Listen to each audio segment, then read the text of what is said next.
요한복음 13장 18절부터 30절. 오늘 설교 안 해도 될 것 같은데. 자, 본문이 좀 깁니다.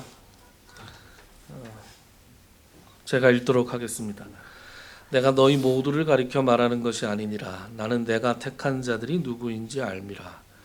그러나 내 떡을 먹는 자가 내게 발꿈치를 들었다 한 성경을 응하게 하려는 것이니라. 지금부터 일이 일어나기 전에 미리 너희에게 일러두면 일이 일어날 때에 내가 그인 줄 너희가 믿게 하려 함이로라. 내가 진실로 진실로 너희에게 이르노니 내가 보낸 자를 영접하는 자는 나를 영접하는 것이요 나를 영접하는 자는 나를 보내신 이를 영접하는 것이니라. 예수께서 이 말씀을 하시고 심령이 괴로워 증언하여 이르시되 내가 진실로 진실로 너희에게 이르노니 너희 중 하나가 나를 팔리라 하시니 제자들이 서로 보며 누구에게 대하여 말씀하시는지 의심하더라. 예수의 제자 중 하나 곧 그가 사랑하시는 자가 예수의 품에 의지하여 누웠는지라. 시몬 베드로가 머릿짓을 하여 말하되 말씀하신 자가 누구인지 말하라 하니 그가 예수의 가슴에 그대로 의지하여 말하되 주여 누구니이까. 예수께서 대답하시되 내가 떡 한 조각을 적셔다 주는 자가 그니라 하시고 곧 한 조각을 적셔서 가룟 시몬의 아들 유다에게 주시니 조각을 받은 후 곧 사탄이 그 속에 들어간지라. 이에 예수께서 유다에게 이르시되 내가 하는 일을 속히 하라 하시니 이 말씀을 무슨 뜻으로 하셨는지 그 앉은 자 중에 낮은 포복으로 와보고 있었어요. 네. 그 앉은 자 중에 아는 자가 없고 어떤 이들은 유다가 돈 괴를 맡았으므로 명절에 우리가 쓸 물건을 사라 하시는지 혹은 가난한 자들에게 무엇을 주라 하시는 줄로 생각하더라. 유다가 그 조각을 받고 곧 나가니 밤이러라. 아멘. 그동안 오디오로만 출연했었는데 오늘은 이제 비디오로도 출연을 할 뻔했습니다. 언제 그런 날이 오길 올 것 같아요. 네. 성공하는 날이 있을 것 같아요. 지난 시간에 우리는 제자들의 발을 씻어주셨던 그 사건에 담긴 윤리적 교훈을 살펴봤죠. 내가 너희들의 발을 씻었으니 너희들도 서로 발을 씻어주어야 한다. 겸손하게 섬기는 삶을 살아야 한다. 그러면 겸손하다는 게 무엇이냐? 빌립보서 2장 말씀처럼 자기보다 남을 낮게 여기는 것이 겸손이다. 우리가 이렇게 겸손한 마음으로 이웃을 섬길 때 주님께서 너희에게 복이 있으리라 이렇게 약속을 하셨다라는 말씀을 지난 시간에 살펴봤습니다. 제자들의 발을 씻으시고 그 의미까지 설명을 해 주셨던 예수님께서 오늘 본문에서는 제자들에게 문자 그대로 폭탄 선언을 하십니다. 이 말씀은 반성과 감동으로 침묵하고 있던 제자들에게 정말로 충격적인 것이 아닐 수가 없었습니다. 21절 하반절 같이 읽어볼까요? 시작. 내가 진실로 진실로 너희에게 이르노니 너희 중 하나가 나를 팔리라 하시니. 여러분, 팔리라 라는 말은 무슨 말이에요? 배신할 거다라는 말입니다. 네. 이 충격적인 말씀, 너희들 중에 하나가 나를 배신할 거야. 얼마나 충격적인 말씀입니까? 그래서 제자들이 어떻게 반응하느냐? 22절. 제자들이 서로 보며 누구에게 대하여 말씀하시는지 의심하더라. 그랬습니다. 제자들의 반응이 어떻다고요? 서로의 얼굴을 쳐다보며 도대체 누가 주님을 팔 거라고 말씀하시는 걸까라고 했다는 거죠. 그런데 다른 공간 복음들을 보면 표현들이 조금씩 다르게 나오기는 합니다. 어떻게 나오느냐? 마태복음 26장 22절에는 이렇게 나와요. 그들이 몹시 근심하여 각각 여짜오되 주여 나는 아니지요. 요한복음에선 서로의 얼굴을 보는 제자들이 마태복음에선 자기 자신을 보는 걸로 나옵니다. 마가복음 14장 19절에는 그들이 근심하며 하나씩 나는 아니지요 하고 말하기 시작하니, 이렇게 돼 있어요. 그러니까 하나씩 하나씩이라는 표현이 참 재밌지 않습니까? 저 아니죠. 그렇게 얘기하면 예수님을 보면서 저 아니죠 이렇게 얘기했을 때 뭔가 통과되는 분위기면 그 다음 사람이 쫄리는 거잖아요 지금. 그럼 저도 아니죠 이렇게 지금, 그죠? 한 명 한 명 저 아니죠 라는 말을 하고 있습니다. 누가복음 22장 23절은 조금 또 다릅니다. 그들이 서로 묻되 우리 중에서 이 일을 행할 자가 누구일까 하더라. 그들끼리 서로 누구일까를 궁금해하면서 말을 주고받았다 이렇게 나오죠.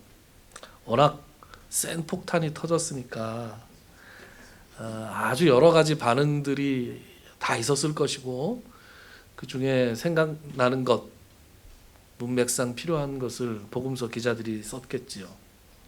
그런데 제가 언급하고 싶은 것이 한 가지 있는데, 마태복음 26장의 맥락에서 22절이 아니라 25절을 보면 이런 말씀이 나옵니다. 유다가 한 얘기가 나와요. 요한복음엔 나오지 않지만 마태복음엔 나오는, 예수를 파는 유다가 대답하여 이르되 라삐여 나는 아니지요 이렇게 되어 있습니다. 마태복음엔 뭐라고 되어 있다고? 22절에 뭐라고 되어 있다고요? 주여 나는 아니지요. 그런데 요 유다는 라삐여 나는 아니죠. 뭐가 달라요? 주여 하는 거하고 라삐여 하는 거하고 다르죠.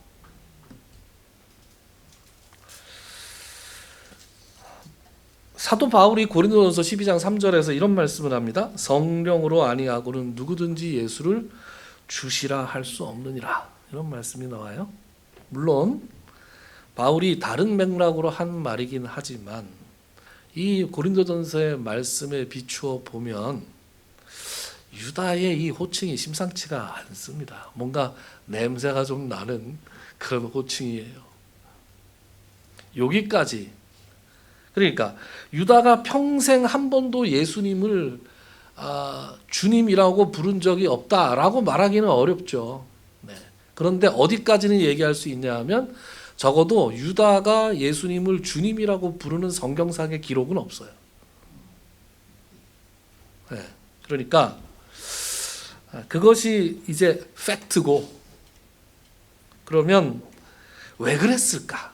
그 이유는 뭘까? 하는 것은 이제 추론의 영역이죠. 그런데 추론을 해보면 좀 심상치가 않다 하는 것이 제 추론입니다. 어쨌든 이렇게 제자들이 어수선하게 자기 자신과 서로를 향해서 시선을 바쁘게 움직이고 있을 때 베드로가 요한에게 머리짓을 하죠. 24절 같이 한번 읽어볼까요? 시작. 시몬 베드로가 머리짓을 하여 말하되 말씀하신 자가 누구인지 말하라 하니.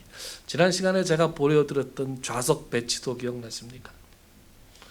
예수님이 왼쪽, 우리가 볼 때 왼쪽 가운데 자리, 예수님을 중심으로 예수님 오른쪽에는 요한, 왼쪽에는 추론의 영역인데 아마 가룟 유다, 그죠? 가룟 유다가 돈을 맡고 있었어요. 재정을 맡을 정도면 제법 힘 있는 자리 아닙니까? 그죠? 네. 그리고 오늘 24절에 요 말씀을 보니까 베드로가 요한을 향해서 고갯짓을 했다. 어떻게 했다는 거예요? 요한하고 눈이 딱 마주치니까 이렇게 했다는 거예요. 무슨 말? 야, 빨리 물어봐. 이렇게. 요한이 그걸 탁 알았다는 거예요. 그래서 베드로가 이게 지금 그래서 이제 베드로의 자리가 요한하고 마주보는 자리가 아니었을까. 그래서 말석이었다. 지난번에 제가 그렇게 이제 추론을 했던 거죠. 네. 성경에 기록은 되지 않았지만 추론을 그렇게 했습니다. 그런데 이 24절 말씀이 개역 개정으로 보면 조금 애매해요. 그래서 세 번역으로 읽어보면 이렇게 됩니다. 시몬 베드로가 그에게 고개짓을 하여 누구를 두고 하시는 말씀인지 여쭈어보라고 하였다. 이렇게 했다는 거죠. 명확하죠? 자, 그렇게 베드로가 고갯짓을 하자 요한이 예수님께 여쭤봅니다. 주여, 누구니오니까? 누구니이까? 그러자 예수님께서 대답하십니다. 내가 떡 한 조각을 적셔다 주는 자가 그다. 그리고 그 적신 떡 조각을 누구에게 주었습니까? 가룟 유다에게 준 거예요. 유다래요. 이놈이 배신자래요. 방금 제가 이 두 귀로 똑똑히 들었습니다. 라고 자리를 박차고 일어나면서 큰 소리로 말했어야 했다. 라고 나중에 요한이 후회하지 않았을까요? 내가 그때 그 배신자 놈을 잡아냈으면 역사가 바뀌었을지도 모르는데 라고 생각하지 않았겠습니까? 나중에? 그런데 현장에 있던 요한은 내가 지금 뭘 들은 거지? 유다가 예수님을 판다고? 귀를 의심하면서 무슨 말씀을 하신 건지 어안이 벙벙해서 지금 상황을 좀 파악해 보려고 하지 않았을까? 너무 놀라서 그대로 얼어붙지 않았을까? 그래서 지금 요한은 나중에 후회와는 달리 그 자리에 딱 얼어붙어 버렸단 말이에요. 그래서 아무 소리도 못하고 그렇게 얼어 있는 동안에 예수님께서 바로 무슨 말을 하셨어요? 뭐라고 하셨냐? 내가 하는 일을 속히 하라. 가룟 유다에게 그렇게 말씀하셨다는 거죠. 무슨 말입니까? 내가 할 일을 속히 하라. 할 일 있지? 얼른 해. 이렇게 얘기하신 거예요. 평소와 전혀 다름없는 말씀을 예수님께서 하셨습니다. 그러니까 그 말씀이 무엇을 의미하는지 그 자리에 있는 누구도 알지 못했다라는 것입니다. 우리 28절과 29절 같이 읽어볼까요? 시작. 이 말씀을 무슨 뜻으로 하셨는지 그 앉은 자 중에 아는 자가 없고 어떤 이들은 유다가 돈괴를 맡았으므로 명절에 우리가 쓸 물건을 사라 하시는지 혹은 가난한 자들에게 무엇을 주라 하시는 줄로 생각하더라. 아멘. 평소에 유다가 하던 일을 하게 하시는 줄 알았다. 그래서 유다가 밥 먹다 말고 나가는데 왜 나가지? 이렇게 생각 안 하고 뭐 할 일이 있나 보다 라고 생각을 했다는 것입니다. 그렇게 유다가 나갑니다. 운명의 발걸음을 내디딘 것이죠. 30절은 그 장면을 이렇게 기록합니다. 같이 읽죠. 유다가 그 조각을 받고 곧 나가니 밤이로라. 유다가 즉시 나갔다. 그런데 밤이었다. 여러분, 낮, 밤 얘기는 그냥 하는 게 아닙니다. 당연히 밤이죠. 그죠? 저녁 식사인데. 왜 밤이로라 그랬습니까? 요한복음에서 낮과 밤, 특히 밤은 언제나 빛이신 그리스도를 떠난 어둠과 불신과 멸망의 영역을 의미합니다. 그런데 밤이었다라는 서술은 유다가 물리적으로 어두운 바깥으로 나갔다는 사실 위에 그가 영적으로 빛을 떠나서 어둠으로 들어갔다는 선언을 포개 놓은 것입니다. 빛이신 분과 함께 있던 식탁을 등지고 그는 밤을 향해서 걸어나가고 있었던 것입니다. 자, 30절까지 쭉 내달렸죠. 어려울 것이 없는 본문이기 때문에 쭉 내달렸습니다. 그런데 여러분 요한복음을 읽다 보면 한 가지 의문이 듭니다. 그것은 가룟 유다에 대한 기록이 공관복음에 비해서 굉장히 많이 나온다는 거예요. 오늘 본문만 해도 그렇습니다. 공관복음이 이 장면을 한두 줄 신문으로 치면 단신으로 처리를 한 것에 비해서 요한복음은 신문으로 치면 심층 취재 기사를 내보낸 거예요. 아주 자세하게. 그리고 유다가 여기서 처음 나온 것만도 아니에요. 공간복음에서는 유다가 여기서 등장합니다. 그런데 요한복음에 보면 요한복음 6장 70절부터 71절까지 보면 이런 말씀이 나와요. 같이 읽을까요? 예수께서 대답하시되 내가 너희 12를 택하지 아니하였느냐 그러나 너희 중에 한 사람은 마귀니라 하시니 이 말씀은 가룟 시몬의 아들 유다를 가리키심이라. 그는 12 중에 하나로 예수를 팔 자라라. 6장부터 이미 가룟 유다가 예수를 팔 것이다 라고 얘기해 놓고 예수님께서도 너희 중에 한 사람은 마귀다 이렇게 얘기를 하셨어요. 이 요한복음 6장은 오병이어의 이적이 나오는 그런 장입니다. 거기서 오병이어의 이적을 일으키시고 많은 무리들이 예수님을 잡아서 억지로 임금을 세우려고까지 했죠. 그런데 예수님께서는 거기서 뭐라고 하시냐면 내가 생명의 떡이다. 너희가 내 살과 피를 먹어야 된다. 이런 살벌한 말씀을 하셨어요. 그러면서 살과 떡을 먹어야 너희가 영생을 얻을 수 있다. 이렇게 말하니까 이 말씀은 어렵도다. 그리고 많은 사람들이 다 떠나갔어요. 그때부터 사람들이 예수님을 쫓지 않았다. 요한복음 6장은 그렇게 기록합니다. 그때 예수님께서 제자들을 향해서 말씀하시죠. 너희들도 가려느냐. 그때 베드로가 탁 홈런을 쳤다 그랬죠. 베드로가 뭐라고 대답했냐. 주여 영생의 말씀이 주께 있사온데 저희가 누구에게로 가리이까. 우리가 주는 하나님의 거룩하신 자인 줄 믿고 알았사옵나이다. 이렇게 멋진 대답을 했습니다. 베드로에게 이런 한 방이 있는 거예요. 그런데 그렇게 대답하고 나니까 예수님께서 지금 이 70절과 71절 말씀을 하신 거예요. 내가 너희 12를 택했는데 너희 중 한 사람은 마귀다. 거기다가 요한이 깨알같이 주석을 남겨줘요. 이 친절하게 이 마귀가 누구냐? 실명으로 가룟 시몬의 아들 아버지까지 실명으로 유다라고 밝혀주고 있습니다. 그리고 12장에 보면 우리가 13장 지금 살펴보고 있죠. 12장에 보면 마리아가 예수님의 발에 비싼 향유를 부었을 때 이를 낭비라고 막 비난하면서 그죠? 유다가 등장합니다. 마태복음하고 마가복음에서는 그냥 제자들이 분개하고 야단을 쳤다 이렇게 나오는데 요한복음에서는 그게 바로 유다야라고 얘기를 해주고 있습니다. 실명으로. 그리고 그곳에서도 요한은 이렇게 말함은 가난한 자들을 생각함이 아니요 그는 도둑이라 돈꾀를 맞고 거기 넣는 것을 훔쳐가미로라 이렇게 밝혀주고 있습니다. 요한복음은 왜 이렇게 유다에 대해서 집요하게 기록하고 있을까?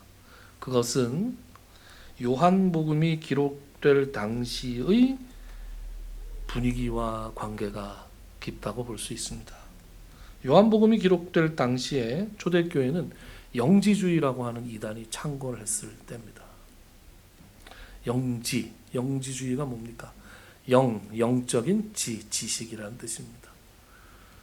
예수 그리스도의 십자가의 공로로 우리가 구원받는 게 아니라 원래 물질은 악한 거고 영혼은 선한 건데 이 선한 영혼이 물질, 육체라고 하는 물질에 갇혀 있기 때문에 영원한 지식을 깨달으면 그 영이 그 육체에서 해방이 되는 거야. 이게 구원이야. 아멘 그러면 안 돼요. 그죠? 가끔 이런 얘기하면 아멘 하는 분들이 있어요. 당황스럽습니다. 이렇게 얘기하면. 근데 이런 게 영지주의 이단이었고 아주 요한 공동체, 초대교회 중에서 특별히 요한 공동체는 이 영지주의와 사활을 건 투쟁을 하고 있었어요. 오늘날 많은 교회에 신천지가 잠입해서 교인들을 빼나가는 것처럼 이 영지주의자들이 요한 공동체에서 많은 신자들을 빼가기도 했습니다. 그런데 그들이 여러 가지 황당한 주장을 많이 하는데 그 중에서 유다복음이라는 걸 들고 나왔어요. 위경입니다. 외경이 아니라 위경이에요. 유다복음을 나와서 유다복음이라는 걸 들고 나와서 어떤 논리를 폈느냐? 예수가 육체의 감옥에서 벗어나 십자가에서 영적으로 해방되려면 누군가 그를 밀고 해야만 했다. 그런데 가룟 유다는 예수의 이 비밀스럽고 신령한 계획을 유일하게 알아듣고, 유다복음에 보면 예수님이 유다를 따로 불러서 지시를 합니다. 예수님의 이 비밀스럽고 신령한 계획을 유일하게 알아듣고 예수를 도와서 영적 구원을 완성하기 위해 기꺼이 악역을 자처한 가장 위대한 제자였다. 너 아멘 그러면 안 돼요, 그죠? 네. 이런 주장을 했습니다. 요한은 이 황당한 유다 미화론을 뿌리 뽑아야 됐어요.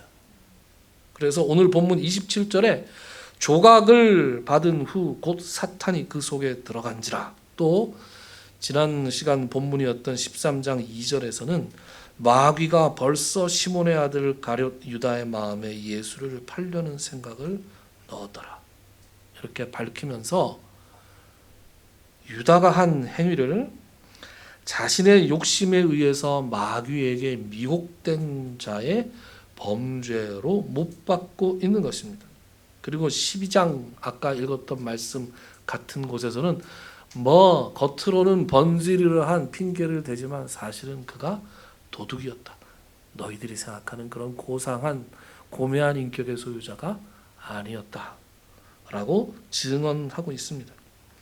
여러분, 유다를 가지고 기독교를 공격하는 아주 해묵은 논리들이 몇 가지 있습니다. 그 중에 하나가 방금 말씀드린 유다 미화론이에요. 예수님이 십자가를 지시는 것이 영지주의가 아니더라 하더라도 이런 식의 논리를 펼치는 사람들이 있는 거죠. 예수님이 십자가를 지시는 것이 하나님의 구원 계획에 있었다면 어쩌면 유다는 그걸 도운 거고, 그래서 하나님의 구원의 도구였는데 왜 유다가 정죄를 받아야 돼? 이렇게. 그럼 그런 생각 안 해보셨습니까? 또 한 가지, 예수님이 진짜 메시아라면, 하나님의 아들이라면 어떻게 제자가 배신을 할 수 있냐? 어떻게 바로 옆에 도둑과 배신자가 있는데 그걸 몰랐냐?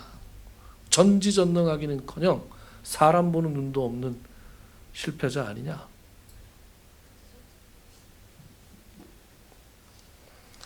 예수께서 십자가에서 돌아가신 지 50년, 60년이 지난 시점이었어요. 여러분 50년, 60년 전에 여러분 뭐 하셨습니까? 저는 기저귀 차고 있었어요. 우리나라는 어땠습니까? 우리나라의 엄청난 교회의 트렌드도 많이 변했죠. 그러면 초대교회에 또 얼마나 많은 변화가 있었겠습니까? 예수님에 대한, 기독교에 대한 온갖 음해와 왜곡과 소문들과 이단들이 생겨났다가 없어지고 없어졌다가 생겨나고 하는 시간이었다는 거예요. 그래서 요한이 지금 이 복음서를 기록하면서 못 받고 있습니다. 이 사람들아, 예수님이 몰랐다가 당한 것이 아니라 예수님은 처음부터 알고 계셨어. 이렇게. 요한복음 6장 64절에 보면 이렇게 되어 있습니다. 같이 읽어볼까요? 시작. 그러나 너희 중에 믿지 아니하는 자들이 있느니라 하시니 이는 예수께서 믿지 아니하는 자들이 누구며 자기를 팔 자가 누구인지 처음부터 아심이로라. 처음부터 알았다는 거예요, 예수님께서. 그걸 요한은 얘기하고 있는데 오늘 그럼 13장에는 뭐냐? 13장에는 그 말씀을 요한이 전하는 방식이 아니라 예수님의 입에서 나오는 말씀으로 지금 들려주고 있는 거예요. 예수님께서 잡히시기 전날 밤 어떻게 말씀하셨느냐? 이렇게 말씀하셨다는 거예요. 18절과 19절을 같이 읽어봅시다. 시작. 내가 너희 모두를 가리켜 말하는 것이 아니니라. 나는 내가 택한 자들이 누구인지 알미라. 그러나 내 떡을 먹는 자가 내게 발꿈치를 들었다 한 성경을 응하게 하려는 것이니라. 지금부터 일이 일어나기 전에 미리 너희에게 일러둠은 이 일이 일어날 때에 내가 그인 줄 너희가 믿게 하려 함이로라. 아멘. 18절로 시작했는데 17절에는 어떤 말씀이 있었어요? 너희가 이것을 알고 행하면 복이 있을 것이다. 그죠? 이렇게 끝났잖아요, 지난 시간에. 그런데 그 너희가 누구냐? 그 너희가 여기 있는 12명 다를 가리키는 건 아니야. 이렇게 말씀하시는 거예요. 내가 너희 모두를 가리켜 말하는 것이 아니다. 나는 내가 택한 자들이 누구인지 안다. 이 말은 그러니까 너희 중에는 내가 택하지 않은 사람도 있어 라고 말씀하시는 거죠. 그런데 내가 굳이 이런 복잡한 방법을 취하는 데는 이유가 있단다. 첫째, 18절에 보면 내 떡을 먹는 자가 내게 발꿈치를 들었다 한 성경을 응하게 하려는 것이니라. 내 떡을 먹는 자가 내게 발꿈치를 들었다. 시편 41편 9절에 나오는 말씀인데요. 이렇게 나옵니다. 다윗의 시예요. 다윗이 병상에 누워 있을 때 사람들한테 배신을 당하는데 100%라고 말할 수는 없지만 학자들의 의견이 아마 이때가 압살롬이 반역을 했을 때가 아닌가라고 주로 짐작을 합니다. 압살롬은 다윗의 셋째 아들이었죠. 그 압살롬이 다윗이 아픈 틈을 타서 반란을 일으킵니다. 그리고 다윗의 가장 친한 친구요 책사였던 아히도벨이라고 하는 친구를 자기 편으로 끌어들입니다. 그때 다윗이 읊은 시예요. 내가 신뢰하여 내 떡을 나눠 먹던 나의 가까운 친구도 나를 대적하여 그의 발꿈치를 들었나이다. 여러분 여기서 발꿈치를 들었다라는 표현은 히브리어 원문으로 보면 발꿈치를 크게 만들었다는 의미인데 발꿈치를 들어 올린 다음에 이제 어떻게 하겠어요? 상대를 걷어차버리는 거예요. 그러니까 내 떡을 먹는 자가 나와 가장 가까운 자가 나를 대적하고 걷어찬다. 가장 가까운 사람의 배반을 의미하는 말로 압살롬, 자기 아들, 아히도벨, 자기 친구만큼 가까운 사람이 어디에 있었겠습니까? 가장 가까운 두 사람이 다윗을 배신한 것을 울면서 노래하고 있는 것인데 여러분 예수님이 누구의 이름으로 오세요? 다윗의 이름으로 오시잖아요. 다윗의 이름으로 오시는 메시아는 가장 가까운 사람이 배신한다는 성경의 말씀이 이루어진다라는 것이죠. 둘째는 지금부터 일이 일어나기 전에 미리 너희에게 일러둘 일이 있어. 내가 나중에 얘기하면 너희들이 믿기가 어려울 테니 내가 미리 말해줄게. 앞으로 이러이러한 일이 있을 텐데 이러이러한 일이 있으면 그때 내가 그인 줄, 내가 그리스도인 줄 너희가 믿고 알아야 한다는 거야. 당황하지 말고 오히려 이분이 진짜 하나님의 아들 그리스도셨구나 라고 믿으라는 거예요. 여러분 세상의 악한 조롱과 이단들의 궤변처럼 예수님께서 속아서 잡혀가신 것이 아닙니다. 주님은 다윗의 시편을 인용하시면서 이 모든 배신과 아픔마저도 하나님의 거룩한 구원의 계획 속에 성경을 응하게 하시는 과정이라는 것을 분명히 말씀하셨습니다. 그렇다면 여기서 아까 그 질문에 대한 답을 생각을 해보죠. 하나님의 구원 계획이 그렇게 정교한데 어쩌면 유다는 그 계획을 도운 셈이 되는데 그가 왜 정죄되어야 하느냐? 유다 미화론자들이 던지는 이 해묵은 질문에 대해서 성경은 뭐라고 말씀합니까? 악을 선으로 바꾸시는 하나님의 주권과 섭리가 탐욕의 눈이 멀어 배신을 선택한 인간의 죄책까지 면제해 주지는 않는다 라고 말합니다. 여러분, 조선이 망하게 되어 있다고 해서 그것을 팔아먹은 친일파들의 죄가 용서가 되나요? 같은 얘기입니다. 유다는 구원의 도구가 아니라 자기의 욕심에 이끌려 사탄에게 마음을 내어준 죄인일 뿐이었습니다. 그런데 여러분, 저는 오늘 설교 말씀을 이런 내용으로 가득 채우고 싶지 않았습니다. 어떤 내용으로 가득 채우고 싶었느냐? 가룟 유다를 향한 정죄나 세상의 날카로운 질문이 아니라 이 긴박하고 어두운 밤의 식탁에서 드러나는 예수님의 말할 수 없는 사랑과 목회적 배려를 읽고 싶었습니다. 여러분, 13장이 어떻게 시작했습니까? 이렇게 시작했습니다. 같이 읽죠. 6월절 전에 예수께서 자기가 세상을 떠나 아버지께로 돌아가실 때가 이룬 줄 아시고 세상에 있는 자기 사람들을 사랑하시되 끝까지 사랑하시니라. 아멘. 그리고 그 끝까지 사랑하시는 방법으로 제자들과 함께 식사하시고 발을 씻겨주시고 그 의미를 설명해 주시고 유다를 향해서는 마지막 손길을 내미시는 거예요. 내가 떡 한 조각 찍어서 적셔다 주는 자가 그다 하시고 유다에게 떡을 건네주셨잖아요. 여러분, 유대인의 식사 문화에서 누군가에게 떡을 적셔서 건네준다는 것은 그 사람을 향한 아주 특별한 친밀감의 표시였습니다. 쌈 싸가지고 아 해봐 하고 비슷한 거라고 볼 수 있지 않을까요? 예수님은 지금 요한에게 배신자가 누구냐? 이것을 고발해서 그를 처단하고 그를 밝혀내기 위해서 이것을 행하신 것이 아니었다는 거예요. 만약 그랬다면 예수님께서 유다를 잡아 족치셨겠죠.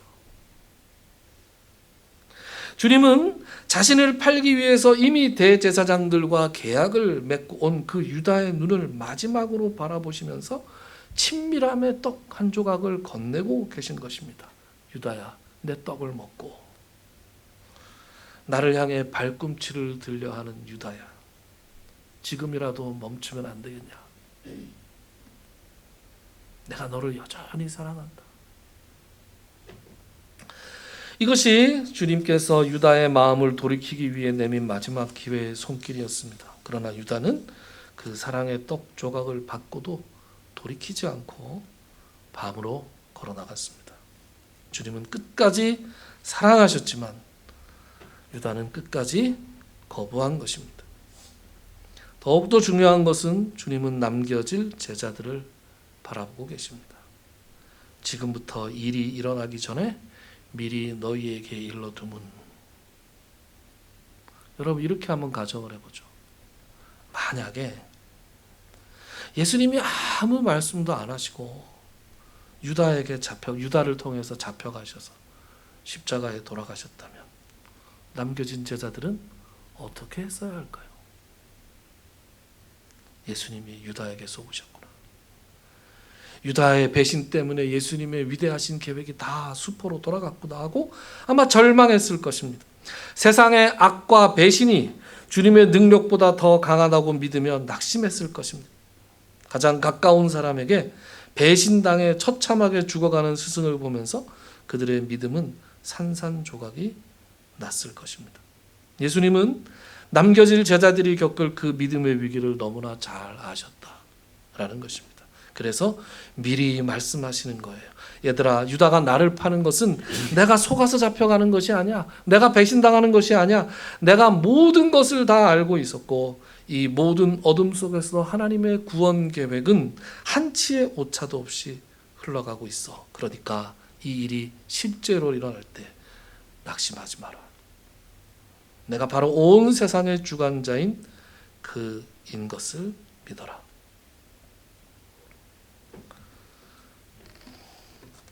예수님께서 모든 것을 다 아신다. 우리 주님께서 모든 것을 다 아신다라는 그런 말씀을 여러분 들으면 어떠세요?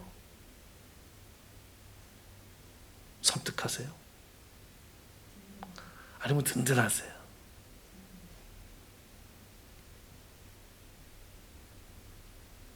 여러분, 우리의 삶에도 제자들 앞에 닥쳐올 위기와 같은 순간이 우리에게 있을 수 있습니다. 믿었던 사람에게 배신을 당해서 마음의 발꿈치로 걷어차이는 아픔을 겪기도 하고, 내 삶의 계획이 누군가의 악이나 예기치 못한 환경으로 완전히 망가지는 것 같은 순간을 만납니다. 그럴 때 우리가 흔들리죠. 세상이 요란하게 흔들릴 때, 하나님이 살아계신다면 어떻게 내 삶에 이런 일이 일어날 수 있을까? 하나님이 저 악한 환경에 눌리시거나 내 고통을 방관하시는 것은 아닌가 하면서 우리의 영혼이 곤고해집니다. 그때 오늘 제자들의 흔들릴 믿음을 위해서 미리 말씀하셨던 주님의 음성을 기억하시기 바랍니다. 내가 이것을 미리 말하여 두겠는데. 주께서는 우리가 만날 배신도, 세상의 악함도, 우리가 통과해야 할 어두운 밤도 이미 다 알고 계십니다. 그리고 그 어둠 속에서도 하나님의 선하신 뜻을 반드시 이루어 가십니다. 세상의 악이 하나님의 사랑과 주권보다 더 강할 수 없기 때문입니다. 오늘 유다가 떠난 식탁에 홀로 앉아서 제자들을 향해서 내가 그인 줄 너희가 믿게 하려 합니다 말씀하시는 주님의 신실하신 손을 의지하시기 바랍니다. 이 세상은 요란하고 우리의 영혼은 고날지라도 우리의 모든 것을 아시고 모든 것을 다스리시는 주님의 날개 밑에서 참된 평안을 누리는 갓길교회 성도님들이 다 되시기를 주님의 이름으로 축원합니다. 기도합시다.